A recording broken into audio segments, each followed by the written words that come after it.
No sé por qué pienso tanto en el color de las paredes de ese despacho, gris claro, o tal vez era beige.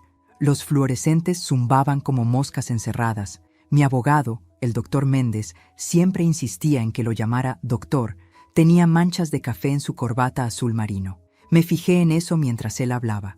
Las palabras me llegaban como si vinieran de muy lejos. Señora Marisol, esto es una locura. Usted tiene derecho a todo, todo. Esa palabra me persigue todavía. ¿Qué es todo? El negocio que construyó Roberto.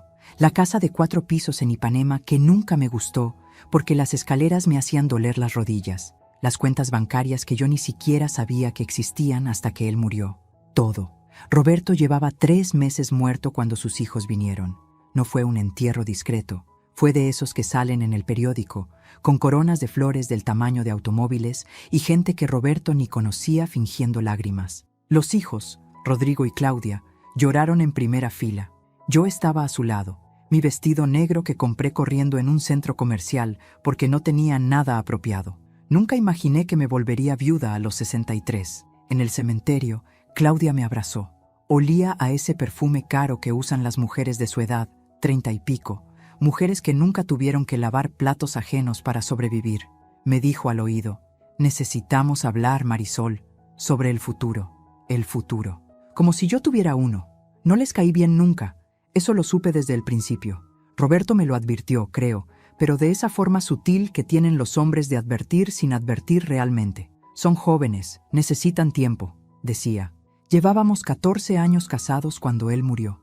14 años donde fui la otra, la nueva, esa. Aunque la madre de ellos, la famosa Ana Clara, había muerto hacía 20 años de cáncer. Me presenté en la casa de Roberto como empleada doméstica. Eso tampoco se lo perdonaron nunca, que yo limpiara los baños de su padre antes de compartir su cama. El doctor Méndez golpeó su escritorio. El sonido me hizo parpadear. ¿Me está escuchando? Sí, mentí. Los hijos de Roberto están pidiendo todo. El negocio de importaciones, las propiedades, incluso esta casa donde usted vive. Según ellos, su matrimonio fue, buscó la palabra, como si tuviera mal sabor, oportunista, oportunista. Esa sí que es nueva. Antes me llamaban cazafortunas, interesada, cualquier palabra menos lo que realmente era. Una mujer sola que se enamoró del hombre equivocado en el momento equivocado. ¿O fue el momento correcto? Ya ni siquiera lo sé. Roberto tenía 58 cuando nos conocimos, yo 49. Llegué a su casa por recomendación de una prima. Necesitaba trabajo urgente porque mi hijo, mi Mateus, estaba enfermo. Cáncer también. Qué irónico, ¿no? Todos terminamos conectados por la misma enfermedad maldita. Roberto me encontró llorando en el baño de visitas, un martes por la tarde. Acababa de hablar con el médico. El tratamiento era caro, demasiado caro. ¿Qué pasa?, me preguntó. Y yo, que nunca le conté mis problemas a nadie, se los conté todos. Él pagó el tratamiento, todo, cada centavo. Mateus vivió 3 años más. 3 años donde pudo terminar la universidad, conseguir su primer trabajo, enamorarse de esa chica linda de nombre que ya olvidé. 3 años robados a la muerte gracias a Roberto. ¿Cómo no iba a enamorarme de él? El doctor Méndez seguía hablando sobre leyes, testamentos, derechos conyugales. Yo miraba la mancha de café en su corbata y pensaba en Roberto en su ataúd, con ese traje gris que nunca le gustó usar, las manos cruzadas sobre el pecho como si estuviera rezando. No parecía él. Los muertos nunca parecen ellos mismos. Señora Marisol, el doctor se inclinó hacia adelante. Necesito que entienda la gravedad. Si no peleamos esto, se quedará sin nada. Sin nada. Otra palabra interesante. Deles todo, dije. El doctor parpadeó. ¿Perdón? Que se queden con todo. El negocio, las propiedades, las cuentas, todo. Pensó que había perdido la cabeza. Lo vi en sus ojos. Rodrigo vino solo la primera vez, sin su hermana. Eso debió alertarme, pero yo estaba ocupada vaciando el closet de Roberto. 2 semanas después del funeral, y su ropa seguía ahí, colgada, como esperando que él volviera a ponérsela. Toqué el timbre, aunque tenía llave. Ese detalle me molestó, como si ya no fuera su casa también. Marisol, dijo, no madrastra. Nunca me llamó así. Para ellos yo era Marisol, a secas, como la empleada que fui. Entró sin que lo invitara. Se sentó en el sofá de la sala, ese de cuero italiano que Roberto compró en un viaje a Milán y que a mí siempre me pareció incómodo. Rodrigo tenía 37 años, pero se veía mayor. El estrés, supongo, o la ambición. A veces es lo mismo. Necesitamos hablar del negocio, comenzó. No, ¿cómo estás? O, ¿necesitas algo? Directo al negocio. Roberto solía decir que Rodrigo tenía cerebro para los números, pero corazón de calculadora. Lo decía con orgullo, creo, o con resignación. Nunca supe bien. Tu padre dejó todo en orden, le dije, doblando una camisa blanca que Roberto usó en nuestra última cena juntos. Yo había hecho bacalao. No le quedó muy bien. Él fingió que le encantó. En orden para ti, querrás decir. Rodrigo cruzó las piernas. Llevaba zapatos caros, de esos que brillan incluso sin luz. Pero ese negocio lo construyó mi padre con su primera familia, con mi madre, su primera familia, como si yo fuera la segunda temporada de una serie que nadie pidió. Lo sé, ¿lo sabes? Se rió, pero no era risa de verdad. Era ese sonido que hace la gente cuando está enojada, pero intenta parecer educada. Ese negocio existe desde antes de que tú nacieras, Marisol. Mi padre lo empezó con 25 años. Mi madre estuvo ahí, en la oficina diminuta del centro, respondiendo teléfonos, haciendo facturas a mano. Ana Clara. La santa Ana Clara que nunca conocí pero que me persiguió cada día de mi matrimonio. En esta casa había fotos de ella por todas partes cuando llegué. Roberto las guardó eventualmente, no porque yo se lo pidiera, sino porque una noche lo encontré mirándolas con lágrimas en los ojos y le dije, está bien extrañarla, pero yo también estoy aquí. Las guardó al día siguiente. Tu madre fue una gran mujer, dije, porque era verdad. Entonces entiendes por qué ese negocio nos pertenece a nosotros, a su sangre, su sangre. ¿Qué obsesión con la sangre tiene la gente? Como si el amor necesitara ADN para ser válido. Dejé la camisa doblada y lo miré directo. Tu padre me dejó todo en el testamento. Legalmente es mío. Legalmente, repitió Rodrigo saboreando la palabra. Pero moralmente. La moral es un lujo de los ricos, lo interrumpí. Y yo fui pobre demasiado tiempo para creer en ella. Eso lo sorprendió. Vi cómo abría un poco la boca, cómo buscaba qué decir después. Me senté frente a él. Mis rodillas crujieron. 63 años hacen ruido. Mira, Rodrigo, sé que no me quieres. Está bien. Yo tampoco esperaba que me quisieras. Pero tu padre me amó y yo lo amé a él. Eso también es verdad, aunque no te guste. ¿Lo amaste? Su voz tenía filo. ¿O amaste su dinero? Ahí estaba. La pregunta que todos se hacían, pero nadie se atrevía a hacer en voz alta. Me levanté.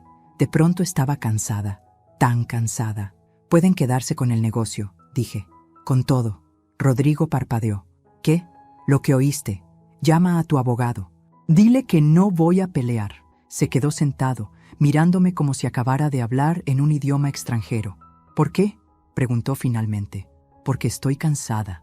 Porque Roberto está muerto y nada de esto importa. Porque tu hermana y tú me miran como si fuera una ladrona cuando todo lo que hice fue amar a un hombre que ya estaba roto cuando lo conocí. Pero no dije nada de eso. Porque puedo, respondí. Se fue 15 minutos después. No entendía nada. Yo tampoco estaba segura de entender. Esa noche dormí en el cuarto de huéspedes. No podía estar en nuestra cama. La cama donde Roberto murió a las 3 de la madrugada de un infarto masivo, donde intenté hacerle RCP mientras marcaba el número de emergencias con manos temblorosas, donde los paramédicos llegaron tarde y me dijeron, lo sentimos, con esa voz entrenada para dar malas noticias. El cuarto de huéspedes olía a cerrado, a abandono. Me quedé despierta hasta el amanecer, pensando en todo y en nada. El doctor Méndez llamó 17 veces antes de que le contestara. Dejó mensajes cada vez más desesperados. En el último, su voz sonaba casi ofendida, como si mi negativa a pelear fuera un insulto personal a su carrera de abogado. Finalmente fui a su oficina. Mismo despacho gris o beige, mismos fluorescentes de mosca. Pero esta vez había otra persona.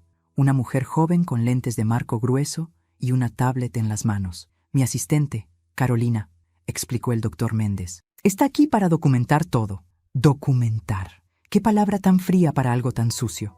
Me senté. Carolina me ofreció café. Dije que no. Mentira. Quería café.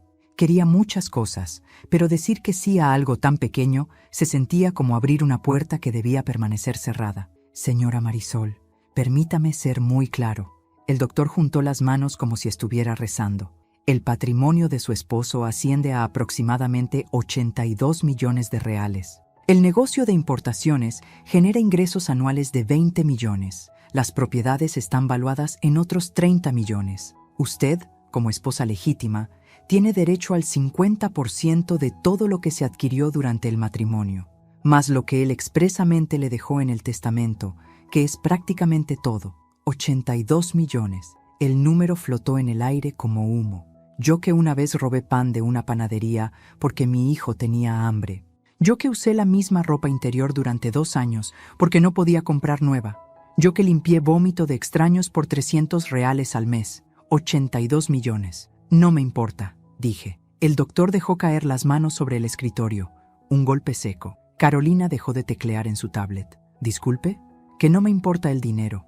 «Todos dicen eso», murmuró él, «hasta que se quedan sin dinero». Tenía razón, supongo, pero también estaba equivocado. «Mis hijastros creen que los estoy robando», continué, «que me casé con su padre por interés. Déjeles tener lo que quieren. Así podrán dormir tranquilos». «¿Y usted?», preguntó Carolina de pronto. Su voz era suave, curiosa. «¿Usted va a dormir tranquila?». La miré. Tendría unos 25 años, demasiado joven para entender que el sueño ya no existe cuando llegas a mi edad. No de verdad. «No duermo desde que Roberto murió», admití. «No va a cambiar nada». El doctor Méndez se frotó la cara. «Está bien. Supongamos que hace esto. Supongamos que firma todo y se lo da a ellos. ¿Qué va a pasar con usted? ¿Dónde va a vivir?». Buena pregunta. Roberto y yo no hablamos mucho sobre la muerte. ¿Quién lo hace? Asumes que tienes tiempo. Siempre asumes que tienes tiempo, hasta que no lo tienes. La última conversación real que tuvimos fue 3 días antes de que muriera. Estábamos en la terraza, mirando el mar. Río de Janeiro es hermoso desde lejos. De cerca, como todo, se ve el deterioro. «¿Serías feliz sin mí?», me preguntó de la nada. «Qué pregunta extraña», dije. «Contéstala». Pensé en eso, en ser feliz, en si alguna vez lo fui realmente, con él o sin él. «No sé si soy feliz contigo», respondí finalmente, «pero sé que sin ti sería peor». Se rió. Roberto tenía una risa grave, profunda, que venía desde el estómago. «Eres brutalmente honesta. Es una de las cosas que amo de ti. Amo. Tiempo presente». 3 días antes de morir y todavía usando tiempo presente, como si el futuro fuera una garantía. «¿Tú eres feliz?», le pregunté. «Menos infeliz», dijo, «que ya es mucho a mi edad. Menos infeliz». Ese fue nuestro matrimonio, creo. No la gran pasión de las películas. No el amor perfecto de los cuentos. Solo 2 personas rotas encontrándose en el momento justo para romperse un poco menos juntas. «Señora Marisol», la voz del doctor Méndez me trajo de vuelta. «Necesito que entienda algo. Los hijos de Roberto ya contrataron abogados. Buenos abogados. Van a pelear esto de todas formas. Van a intentar anular el testamento, alegando que usted manipuló a un hombre enfermo. Roberto no estaba enfermo cuando hizo el testamento. Eso no importa. Van a buscar cualquier ángulo. Van a ensuciar su nombre.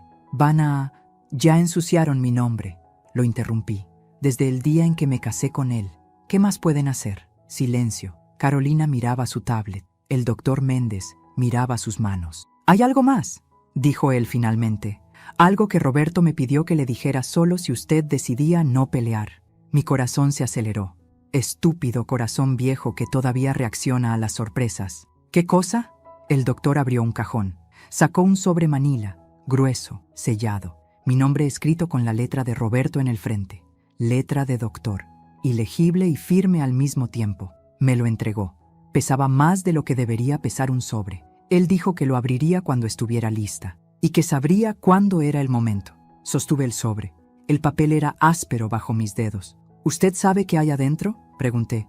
«No, y no quiero saberlo». Mentira. Claro que quería, pero era una mentira amable. Guardé el sobre en mi bolso. No lo abrí ahí. No podía. «¿Algo más?», pregunté. «Sí.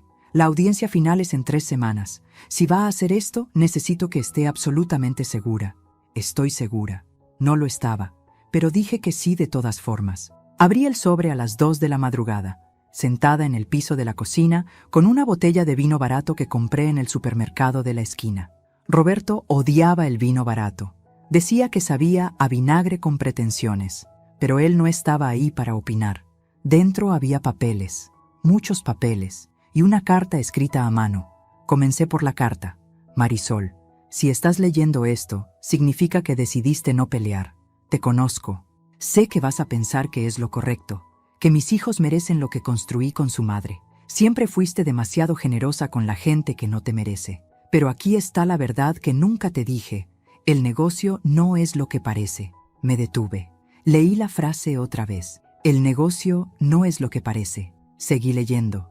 Rodrigo cree que sabe cómo manejar la empresa. No sabe nada. Durante los últimos 10 años, he estado transfiriendo lentamente los activos más valiosos a otra compañía. Una que está únicamente a tu nombre. Rodrigo va a heredar un cascarón brillante con deudas ocultas. Tú vas a heredar la sustancia. Los papeles que están en este sobre son las escrituras de propiedades en Portugal, España y Uruguay. Departamentos, terrenos, una viña pequeña en Colonia. Todo pagado, todo tuyo. Generan ingresos de alquiler de aproximadamente 120,000 reales mensuales, suficiente para vivir bien sin tocar el capital. También hay acciones en empresas tecnológicas, bonos del gobierno y 3 cuentas bancarias en Suiza que Rodrigo nunca supo que existían. El dinero total, 43 millones de reales. Todo legal, todo tuyo. ¿Por qué hice esto? Porque mis hijos son ambiciosos pero estúpidos. Porque tú fuiste la única que me amó cuando ya no había nada glamoroso en amarme. Porque me limpiaste la boca cuando el derrame me dejó babeando. Porque te quedaste. Deja que peleen por el negocio. Deja que ganen. En 2 años estarán en bancarrota por las deudas que escondí inteligentemente. Y tú estarás en alguna playa, tomando vino caro que finalmente apreciaste. Con amor y astucia, Roberto P.D. La viña se llama Menos Infeliz. Pensé que te haría reír. No reí, lloré. El tipo de llanto feo que te deja sin aire, que te hace hacer ruidos de animal herido. El vino barato se mezcló con las lágrimas y probablemente con mocos también. Glamoroso, Roberto, hijo de puta brillante. Cuando Mateus estaba muriendo, me preguntó algo que nunca olvidé. Tenía 22 años y pesaba 43 kilos. El cáncer lo había consumido hasta dejarlo transparente. Mamá, dijo, su voz apenas un susurro. ¿Alguna vez hiciste algo solo por ti? Tenerte fue por mí, respondí, acomodándole las almohadas. Mentira. Me tuviste porque el condón se rompió y eras muy católica para abortar. Tenía razón. Mi hijo moribundo tenía razón. Después de que muera, continuó, quiero que hagas algo egoísta, algo solo para ti. Prométemelo. No hables así. Promételo, mamá. Te lo prometo. Murió 3 días después. Yo tenía 52 años y de pronto no tenía a nadie. El padre de Mateus se había ido antes de que él naciera. Mi familia me había dado la espalda por quedarme embarazada soltera. No tenía amigos reales, solo conocidos del trabajo. Roberto apareció 1 año después. Y cuando me propuso matrimonio, no fue romántico, fue práctico. Estoy solo, tú estás sola, nos llevamos bien, ¿por qué no? Tus hijos me van a odiar, dije. Mis hijos ya me odian a mí. Al menos tendré compañía en mi miseria. Nos casamos en un juzgado un martes por la tarde, testigos aleatorios de la oficina. Sin flores, sin fiesta, solo papeles firmados y una cena en un restaurante italiano donde la pasta estaba demasiado salada. Menos infeliz. Los papeles del sobre cayeron al piso de la cocina. Escrituras, documentos bancarios, certificados de acciones, una fortuna escondida en papel bond. Roberto lo había planeado todo, cada movimiento. Sabía exactamente qué harían sus hijos, sabía exactamente qué haría yo. Me conocía mejor de lo que yo me conocía a mí misma. Recogí los papeles, los guardé de vuelta en el sobre, me terminé la botella de vino barato. A las 4 de la madrugada llamé al doctor Méndez. Contestó con voz de dormido y molesto. «Señora Marisol, ¿está bien?» «Siga con el plan», dije. «Deles todo». «¿Está segura?» Por primera vez desde que Roberto murió, sonreí. Una sonrisa pequeña, torcida, probablemente un poco cruel. Completamente segura. Colgué antes de que pudiera responder. «Mateus», pensé, mirando la foto de él en el refrigerador. Su foto de graduación, sonriendo con ese orgullo tímido que siempre tuvo. «Mateus, finalmente hice algo egoísta. Finalmente cumplí mi promesa». Claudia llegó sin avisar. Tocó el timbre a las 7 de la mañana, cuando todavía estaba en pijama con café a medio hacer. Por la mirilla la vi parada ahí, perfecta incluso a esa hora. Pantalones de lino blanco, blusa de seda, cabello recogido como si viniera de un comercial de shampoo. Abrí la puerta descalza, con el pelo hecho un desastre. «Necesitamos hablar», dijo, sin siquiera un buenos días. «Tu hermano ya vino». «Lo sé, por eso estoy aquí». Entró sin permiso.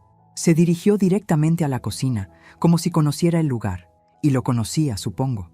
Creció en esta casa. Antes de que yo existiera en la vida de Roberto, esta era su casa, su territorio. Se sentó en el mismo taburete donde Roberto solía leer el periódico los domingos. Ese detalle me molestó más de lo que debería. «¿Café?», dijo. No preguntó, ordenó. Le serví café, negro, sin azúcar, porque a pesar de todo, sabía cómo le gustaba. «Rodrigo me dijo que vas a darnos todo sin pelear», comenzó, soplando su café aunque estaba tibio. «No te creo. No necesitas creerme. Nadie regala 82 millones de reales. Yo no soy nadie». Me miró por encima de la taza. Los ojos de Roberto, los mismos exactamente. Verde grisáceo, con esas pequeñas manchas doradas cerca del iris. Ver sus ojos en la cara de otra persona era perturbador. «Eres más inteligente de lo que finges ser», dijo. «Mi padre no se hubiera casado con una idiota. Tu padre se casó conmigo porque estaba solo. Mi padre tenía opciones, siempre las tuvo. Mujeres más jóvenes, más educadas, de su mismo círculo social. ¿Por qué tú?». Buena pregunta. Una que yo misma me había hecho 1000 veces. «¿Por qué no me preguntas qué viste tú en él?», le respondí. Eso la detuvo. Por un segundo, vi algo parecido a la sorpresa en su rostro. O tal vez respeto. Es difícil distinguir entre los dos. «Está bien», dijo, dejando la taza. «¿Qué viste tú en mi padre?». Me senté frente a ella. Mis rodillas crujieron otra vez. El piso de la cocina era frío bajo mis pies descalzos. «Vi a un hombre que sabía lo que era perder», dije. «Tu padre perdió a tu madre. Yo perdí a mi hijo. Eso nos hizo compatibles. Mi madre no se perdió. Murió. Es lo mismo». «No lo es». Tal vez tenía razón. Tal vez la muerte voluntaria es diferente de la muerte que simplemente llega. Pero el dolor, el hueco que deja, ese es idéntico. «Mi padre te amaba», dijo Claudia de pronto. Su voz era más suave ahora. «Lo sé. Lo vi. Odiaba admitirlo, pero era verdad. No esperaba eso. Una concesión, una pequeña grieta en su armadura perfecta. Yo también lo amaba», dije. «Lo sé. Por eso no entiendo esto. Si lo amabas, ¿por qué regalar todo lo que él quería que tuvieras? Porque tu padre me conocía mejor que yo misma. Porque esto es exactamente lo que él quería que hiciera. Porque en el fondo, él sabía que yo necesitaba que ustedes me odiaran para poder ser libre. Pero no dije nada de eso. Porque no quiero pelear», dije simplemente. «Estoy cansada». Claudia me estudió. Había algo en su mirada que me recordó a Roberto cuando jugaba ajedrez. Ese momento antes de mover una pieza, cuando está calculando 3 movimientos adelante. «¿Sabes algo que no sabemos?», preguntó. Mi corazón saltó, pero mi cara no se movió. «¿Cómo qué?». «No sé. Deudas ocultas, problemas legales, algo que haría que el negocio valiera menos de lo que pensamos». «Lista». La hija era lista. «Si supiera algo así, ¿no lo usaría para negociar?», respondí. «A menos que seas más lista de lo que pareces». Nos miramos a través de la mesa de la cocina. 2 mujeres que amaron al mismo hombre de formas completamente diferentes. Madre e hija sin serlo. Enemigas sin declaración de guerra. «Hay algo que quiero pedirte», dije finalmente. «¿Qué?». «Las cenizas de tu padre. Las quiero». Claudia parpadeó. «¿Las cenizas?». «Están en una urna horrible en la funeraria. Nadie las ha recogido. Pensé que tú...». «Estaba esperando que ustedes...». Silencio incómodo. Resulta que ninguno había querido lidiar con los restos de Roberto. Demasiado real, demasiado final. «Puedes quedártelas», dijo Claudia. «No las quiero». «¿Rodrigo?». «Rodrigo no quiere ni hablar del tema». Asentí. Eso tenía sentido. Rodrigo era bueno con números, malo con emociones. Claudia se levantó. Alisó su blusa de seda que no tenía ni una arruga. «La audiencia es en 2 semanas», dijo. «Si cambias de opinión...». «No voy a cambiar de opinión». Se dirigió a la puerta. Se detuvo en el umbral. «¿Marisol?». «Sí». Lamento cómo te tratamos. Rodrigo y yo, estos años. No fue justo». Y se fue antes de que pudiera responder. Me quedé en la cocina, descalza y despeinada, mirando las 2 tazas de café a medio terminar. «Una disculpa». No pedí una, y llegó de todas formas. Tal vez Roberto tenía razón. Tal vez sus hijos no eran completamente perdidos. O tal vez Claudia solo estaba siendo estratégica, preparando el terreno para cuando descubrieran que el negocio era una bomba de tiempo. De cualquier forma, guardé ese momento. La disculpa la guardé en el mismo lugar donde guardaba todos los pequeños actos de bondad que había recibido en mi vida. Ese lugar diminuto, escondido, que raramente se llenaba. La urna pesaba menos de lo que esperaba. 3,5 kilos de cenizas en un recipiente de metal que parecía comprado en una tienda de descuento. El empleado de la funeraria me la entregó con la misma expresión aburrida con la que entregaría un paquete de Amazon. «Firme aquí», dijo, señalando un papel arrugado. «Firme, Marisol Santos de Oliveira». Ese era mi nombre ahora, legalmente, en papeles oficiales. El de Oliveira todavía me sonaba extraño, como ropa prestada que nunca termina de quedar bien. Conduje de vuelta a casa con la urna en el asiento del pasajero. Le puse el cinturón de seguridad. Ridículo, lo sé, pero no podía simplemente ponerla en el piso como si fuera una bolsa de supermercado. Era Roberto, o lo que quedaba de él. En un semáforo en rojo, una mujer en el carro de al lado me miró. Vio la urna. Nuestras miradas se encontraron. Ella apartó la vista rápidamente, incómoda. La muerte incomoda a la gente. Los muertos, más todavía. Roberto y yo nunca hablamos de cremación. Asumí que querría ser enterrado junto a Ana Clara. Ella tenía una tumba enorme en el cementerio de San Juan Batista, de esas con esculturas de ángeles y todo. Muy dramática, muy ella, según lo que Roberto me contó. Pero resulta que Roberto dejó instrucciones específicas. Cremación, cenizas para mí, nada de ceremonias religiosas, nada de tumbas familiares. Los muertos no necesitan espacio, escribió en sus instrucciones finales. Déjenle el espacio a los vivos, típico de él. Práctico hasta el final. Llegué a casa y puse la urna en la mesa del comedor. La misma mesa donde cenamos 1000 veces, donde jugamos cartas los viernes por la noche, donde discutimos sobre política, sobre el clima, sobre nada importante y todo importante al mismo tiempo. Me senté frente a la urna. Me serví un whisky. Del bueno, no de la porquería barata del supermercado. Roberto habría aprobado. «Fuiste un hijo de puta astuto», le dije a la urna. «Todo esto, el plan, los papeles escondidos. ¿Cuánto tiempo estuviste planeándolo?» La urna no respondió. Obvio, pero conocía la respuesta de todas formas. Roberto planeaba todo. Cada movimiento en su vida era calculado, pensado, ejecutado con precisión quirúrgica, excepto enamorarse de mí. Eso, me dijo una vez, fue el único accidente feliz de su vida. «No planeé amarte», me dijo en nuestra noche de bodas. Estábamos en un hotel modesto cerca del juzgado, nada elegante. Una cama doble con sábanas que olían a detergente industrial. «Planeé casarme contigo por conveniencia, pero entonces te conocí realmente y todo se fue al carajo». «Romántico», había respondido yo. «Es la verdad. La verdad raramente es romántica». Bebí el whisky. Quemaba de la forma correcta. El día que Roberto tuvo el derrame fue un miércoles. Miércoles por la tarde, para ser exactos. 3 de la tarde. Estábamos viendo una serie en la televisión. Una de esas series policiales que a él le gustaban y a mí me aburrían, pero veía de todas formas porque era nuestro tiempo juntos. De pronto, dejó caer el control remoto. Su mano izquierda simplemente se abrió y el control cayó al piso. «Roberto», dije. Me miró. Su boca estaba torcida. Intentó hablar, pero solo salieron sonidos extraños, como si su lengua no le obedeciera. Marqué emergencias. Los paramédicos llegaron en 20 minutos que se sintieron como 20 años. Lo llevaron al hospital. Yo iba en la ambulancia sosteniendo su mano derecha porque la izquierda ya no respondía. «No te mueras», le susurré. «No te atrevas a morirte». No murió. No ese día. El derrame fue moderado, dijeron los médicos. Tendría que hacer terapia física, terapia del habla. Posiblemente recuperaría la mayor parte de su movilidad. Rodrigo y Claudia llegaron al hospital 3 horas después. Los llamé, aunque parte de mí no quería hacerlo. Pero eran sus hijos. Tenían derecho a saber. «¿Qué pasó?», preguntó Rodrigo. Su voz acusatoria, como si de alguna forma yo fuera responsable del derrame de su padre. «Un derrame. Los médicos dicen que va a estar bien». «¿Estabas con él?» «Sí». «¿Qué estaban haciendo?» «Viendo televisión».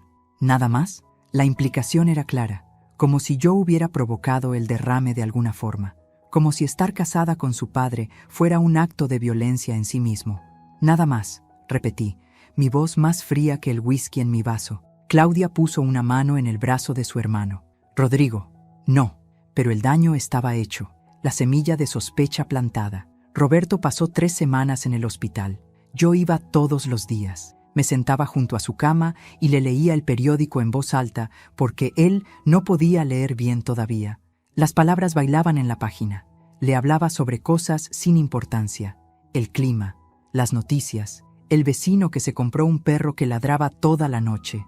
Una tarde, mientras yo le daba de comer gelatina porque todavía le costaba tragar, dijo, Marisol, su primera palabra clara desde el derrame. Sí, gracias. ¿Por qué? Por quedarte. Como si hubiera otra opción. Como si el amor tuviera que ver con opciones. No seas idiota, le dije, limpiándole un poco de gelatina de la barbilla. ¿A dónde más iría? Sonrió. Esa sonrisa torcida que el derrame le dejó permanentemente. Mitad ángel, mitad demonio. Roberto se recuperó, mayormente. La mano izquierda nunca volvió a funcionar del todo. Su habla mejoró, pero quedó con un arrastre leve en las palabras, como si estuviera ligeramente borracho todo el tiempo. Caminaba con bastón, odiaba el bastón, lo odiaba con una pasión que rayaba en lo irracional. Me hace ver viejo, se quejaba. Tienes 72 años, eres viejo, tú también. Yo tengo 61, soy elegantemente madura, eres una vieja terca. Y tú eres un viejo gruñón, esos intercambios tontos. Eso era nuestro matrimonio. No grandes declaraciones de amor, no gestos románticos, solo estar, existir en el mismo espacio sin querer estar en ningún otro lado. Después del derrame, Roberto se volvió obsesivo con la planificación. Papeles, abogados, reuniones secretas que yo no debía saber, pero de las que me enteraba de todas formas porque dejaba documentos en su estudio. ¿Qué estás tramando?, le pregunté una noche. Nada, mentiroso. Estoy asegurándome de que estés bien. Cuando yo no esté, no hables de eso. Tengo que hablar de eso. El derrame fue una advertencia, Marisol. La próxima vez, tal vez no tengas suerte. Entonces, no haya próxima vez. No funciona así. Tenía razón. Nunca funciona así. El infarto llegó 8 meses después del derrame, a las 3 de la madrugada. Me desperté porque Roberto estaba haciendo un ruido extraño. Jadeos cortos, como si no pudiera respirar. Encendí la luz. Estaba gris, literalmente gris, como cemento húmedo. Roberto se llevó la mano al pecho. Sus ojos estaban abiertos, muy abiertos, llenos de terror. Marqué emergencias otra vez. Esta vez los paramédicos llegaron en 12 minutos. No fue suficiente. Intenté RCP. Había tomado un curso años atrás cuando Mateus era pequeño, pero nunca pensé que lo usaría. Bombeé su pecho. 1, 2, 3, 4. Respiración boca a boca. Su aliento sabía a la pasta de dientes que usaba. Menta. 1, 2, 3, 4. No te mueras, no te mueras, no te mueras. Pero se murió de todas formas. Los paramédicos llegaron y me apartaron suavemente. Siguieron intentando. Máquinas, inyecciones, palabras técnicas que no entendí. Lo sentimos, dijo uno finalmente. Una mujer joven con coleta rubia. Hicimos todo lo posible. Todo lo posible nunca es suficiente. Me quedé sentada en el piso de nuestra habitación, mirando el cuerpo de Roberto en la cama. Los paramédicos hicieron preguntas, llenaron formularios, llamaron a la funeraria. Hicieron todo ese trabajo burocrático que la muerte requiere. Y yo solo pensaba, debí haberle dicho que lo amaba más seguido. Debí haberle dicho que salvó mi vida tanto como yo salvé la suya. Debí haber dicho tantas cosas, pero no dije nada. Y ahora era demasiado tarde. Me serví otro whisky. La urna seguía en la mesa, silenciosa y pesada, y llena de todo lo que nunca dije. Te amé, le dije ahora. Por si acaso no te quedó claro. Te amé de la forma en que sé amar. Que probablemente no es la correcta, pero es la única que tengo. Afuera empezó a llover. Esa lluvia tropical fuerte que hace ruido contra las ventanas. Pensé en la audiencia. En 2 semanas. En Rodrigo y Claudia, sentados con sus abogados caros. En el doctor Méndez con su corbata manchada de café. En los papeles que firmaría renunciando a todo. Pensé en los otros papeles, los escondidos, los que hacían que esta renuncia fuera teatro puro. Roberto, hijo de puta genio. Me conocías demasiado bien. Sabías que nunca podría simplemente tomar el dinero y ser feliz. Sabías que necesitaba ganar de una forma que pareciera perder. Sabías que la culpa me comería viva si simplemente les quitaba todo a tus hijos. Así que lo arreglaste, para que ellos creyeran que ganaron, para que yo pudiera irme sin culpa, para que todos pudieran tener su versión de la victoria. Eres un manipulador, le dije a la urna. Incluso muerto, sigues manipulando, pero estaba sonriendo. Una sonrisa pequeña, triste, orgullosa. Me terminé el whisky, me levanté. Llevé la urna al dormitorio y la puse en la mesita de noche del lado de Roberto. Buenas noches, le dije, y por primera vez desde que murió, dormí toda la noche. El doctor Méndez insistió en que ensayáramos, como si firmar papeles fuera una obra de teatro que requería práctica. Necesito que entienda exactamente qué va a pasar, dijo por 10ª vez esa semana. Estábamos en su oficina otra vez. Carolina no estaba. Solo él y yo y un ventilador de techo que chirriaba con cada vuelta. Entiendo perfectamente. No, no entiende. Los abogados de Rodrigo y Claudia van a intentar humillarla. Van a hacer preguntas sobre su pasado, sobre cómo conoció a Roberto, sobre su situación económica antes del matrimonio. Van a pintarla como una oportunista. Ya lo hicieron, dije. En cada cena familiar, en cada cumpleaños, en cada maldita Navidad. No me dicen nada que no haya escuchado antes. El doctor se quitó los lentes. Tenía marcas rojas en el puente de la nariz. Se frotó los ojos como si tuviera 100 años en lugar de 50 y algo. ¿Por qué hace esto, señora Marisol? De verdad, ¿por qué? Buena pregunta. Una que yo misma me había hecho cada noche durante las últimas 3 semanas. Porque estoy cansada de pelear batallas que no puedo ganar, dije finalmente. Verdad a medias, la mejor clase de mentira. Esta batalla puede ganarla. El testamento es sólido. Roberto estaba en pleno uso de sus facultades cuando lo hizo. Tengo 3 evaluaciones psiquiátricas que lo prueban. No quiero ganar así. ¿Cómo quiere ganar? No respondí, porque la respuesta era, ya gané, solo que nadie lo sabe todavía. Salí de la oficina del doctor Méndez y caminé. No tomé taxi, no llamé un Uber. Solo caminé por las calles de Río, bajo un sol que derretía el asfalto. Mis zapatos me lastimaban. Me quité los tacones y seguí caminando descalza, con los zapatos en la mano como una loca. La gente me miraba. ¡Que miren! Terminé en una iglesia. No sé cuál. Una de esas iglesias viejas del centro con bancos de madera que crujen y olor a incienso rancio. Entré aunque no soy religiosa. No desde hace mucho tiempo. Me senté en la última fila. Una mujer anciana rezaba en la primera fila, sus labios moviéndose en silencio. Un par de turistas tomaban fotos del altar. «Prohibido tomar fotos», decía un letrero. Nadie hace caso a los letreros. Pensé en Mateus, en su funeral. Yo tenía 52 años y estaba enterrando a mi hijo de 22. El orden natural del universo al revés. No lloré en el funeral de Mateus. Todo el mundo esperaba que llorara. Su padre, que apareció después de 22 años de ausencia, lloró. Mi prima lloró. Extraños lloraron. Pero yo no pude. Me senté en la primera fila del velorio, mirando el ataúd cerrado. Había insistido en que fuera cerrado. No quería que la gente viera lo que el cáncer le había hecho. Y solo pensaba, esto no es real. No puede ser real. Lloré 3 meses después. Estaba en el supermercado comprando leche y vi su cereal favorito. Esas hojuelas azucaradas horribles que solía comer directamente de la caja cuando era adolescente. Me derrumbé ahí mismo, en el pasillo de cereales, llorando como animal herido, mientras una empleada del supermercado intentaba ayudarme, y yo no podía explicarle que mi hijo estaba muerto y que nunca más volvería a comer cereal. ¿Estás bien?, preguntó alguien. Levanté la vista. Un sacerdote joven me miraba con preocupación genuina. Tenía cara de niño, probablemente no más de 30 años. No, dije, pero gracias por preguntar. Se sentó a mi lado sin pedir permiso. Los sacerdotes jóvenes son así. Creen que pueden salvar a todo el mundo. ¿Quieres hablar?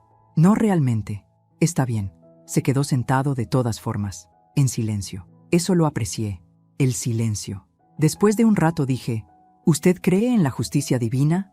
¿En qué sentido? En el sentido de que la gente mala recibe su castigo, que las cosas se equilibran al final. Pensó sobre eso. No respondió inmediatamente con frases hechas de la Biblia. Punto a su favor. Creo que la justicia divina es más complicada de lo que nos gustaría, dijo finalmente. A veces parece que la gente mala prospera y la gente buena sufre. A veces es al revés. Mayormente es todo un desastre. Me hizo reír. Una risa corta, amarga, pero risa de todas formas. Un sacerdote honesto. Qué raro. Intento. Sonrió. ¿Buscas justicia o venganza? ¿Cuál es la diferencia? La justicia restaura el equilibrio. La venganza solo crea más desequilibrio. Suena a algo que diría un libro de autoayuda. Probablemente lo robé de uno. Nos quedamos sentados un rato más. La mujer anciana terminó de rezar y se fue. Los turistas también. Solo quedamos nosotros y el olor a incienso rancio. Mi esposo murió, dije finalmente. Sus hijos me odian, quieren quedarse con todo, y yo los voy a dejar. ¿Por qué? Porque puedo, porque quiero ver qué pasa cuando obtienen exactamente lo que quieren. El sacerdote asintió como si eso tuviera perfecto sentido. ¿Y después? Después me voy. Lejos, a algún lugar donde nadie sepa quién soy. ¿Suena a un plan? ¿No vas a decirme que perdone? ¿Que ponga la otra mejilla? Podrías hacer eso, o podrías simplemente vivir tu vida y dejar que ellos vivan con sus elecciones. A veces la mejor venganza es la indiferencia. Sabio, este sacerdote niño. Me levanté. Mis pies descalzos estaban sucios del piso de la iglesia. Gracias, padre. No soy padre todavía en entrenamiento. ¿Vas bien? Salí de la iglesia. El sol todavía estaba brutal. Me puse los zapatos, aunque me lastimaban. A veces el dolor es necesario. Esa noche recibí una llamada de Rodrigo. Era la primera vez que hablábamos directamente desde aquella visita en la cocina. Marisol, su voz era cuidadosa, controlada. Necesito confirmar algo. ¿Qué? ¿De verdad vas a firmar? ¿Sin condiciones? Sí. ¿Por qué? Todo el mundo hacía la misma pregunta, como si la generosidad fuera un concepto extraño, como si la única razón para hacer algo fuera el beneficio personal. Porque tu padre te amaba, dije, a ti y a tu hermana. Y aunque me odiaron durante 14 años, no quiero ser la razón por la que su memoria se pudra en una batalla legal. Silencio del otro lado. Eso es inesperado, dijo finalmente. La vida está llena de cosas inesperadas, Rodrigo. Mira, yo quiero que sepas que lamento cómo te traté. No estuve bien. 2 disculpas en un mes. Un récord. Está bien, dije, aunque no estaba segura de si era verdad. No está bien. Fui un hijo de puta. Claudia también, aunque ella al menos intentó ser civilizada. Estaban protegiendo la memoria de su madre. Mi madre murió hace 20 años. No necesitaba protección. Necesitábamos una excusa para odiarte sin sentirnos mal al respecto. Honestidad brutal. Otra cosa que había heredado de Roberto. ¿Por qué me dices esto ahora?, pregunté. Porque en 3 días vas a firmar papeles que te dejan sin nada. Y no quiero que lo hagas pensando que ganaste algún tipo de victoria moral sobre nosotros. No eres mejor que nosotros, Marisol. Solo estás más cansada. Tenía razón. Parcialmente. Tal vez, admití. O tal vez solo entendí algo que ustedes todavía no entienden. ¿Qué? Que el dinero de tu padre no va a llenar el vacío que dejó. Silencio otra vez. Más largo esta vez. Claudia quiere verte, dijo finalmente. Antes de la audiencia. Para cerrar cosas, supongo. ¿Tú también estarás ahí? Si quieres. Está bien. Mañana, en la casa, a las 4. ¿Nuestra casa o mi casa? Lo corregí suavemente. Hasta que firme los papeles, sigue siendo mi casa. Justo. Colgamos. Me quedé con el teléfono en la mano, mirando la urna de Roberto en la mesita de noche. Tus hijos están teniendo revelaciones emocionales, le dije. Un poco tarde, pero mejor tarde que nunca, supongo. La urna no respondió. Nunca lo hacía. Pero a veces sentía que Roberto estaba ahí de todas formas, riéndose de todo este desastre con esa risa grave que venía desde el estómago. Me acosté temprano esa noche. Mañana vendría Rodrigo y Claudia. Pasado mañana, la audiencia final. Y después comenzaría mi vida real, la que Roberto había planeado para mí, la que yo nunca pedí, pero que ahora, de alguna forma extraña y retorcida, quería desesperadamente. Cerré los ojos. Soñé con Mateus. No con el Mateus enfermo de los últimos meses, sino con el Mateus de 6 años, corriendo en el parque, riendo sin razón, vivo y completo y mío. Cumplí mi promesa, le dije en el sueño. Hice algo egoísta, finalmente. Bien, mamá, respondió. Ya era hora. Me desperté con lágrimas en la cara, pero eran lágrimas buenas, de las que limpian en lugar de ensuciar. Afuera, Río despertaba con su caos usual. Tráfico, bocinas, vendedores ambulantes gritando sus productos. Vida continuando como siempre, indiferente a los dramas personales de una viuda de 63 años. Me levanté, me vestí, me preparé para lo que vendría. Por primera vez en meses me sentía lista. Llegaron juntos, 4 en punto exacto. Rodrigo siempre fue puntual. Otra cosa que heredó de Roberto.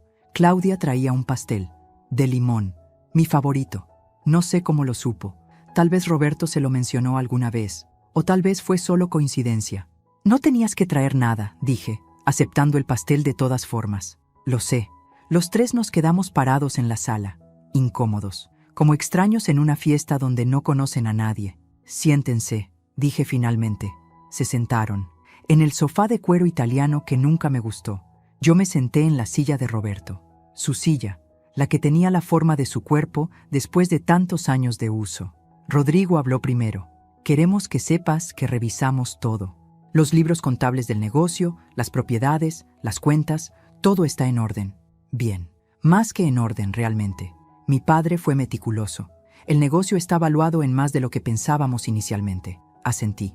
Claro que estaba en orden. Roberto era muchas cosas, pero descuidado nunca fue. Claudia se inclinó hacia adelante. Marisol, queremos hacerte una oferta. No necesito ofertas, escúchanos. Su voz era suave pero firme. Sabemos que vas a firmar mañana, pero no tiene que ser todo o nada. Podemos llegar a un acuerdo, dejarte una de las propiedades, un departamento en Copacabana, o una suma mensual, algo.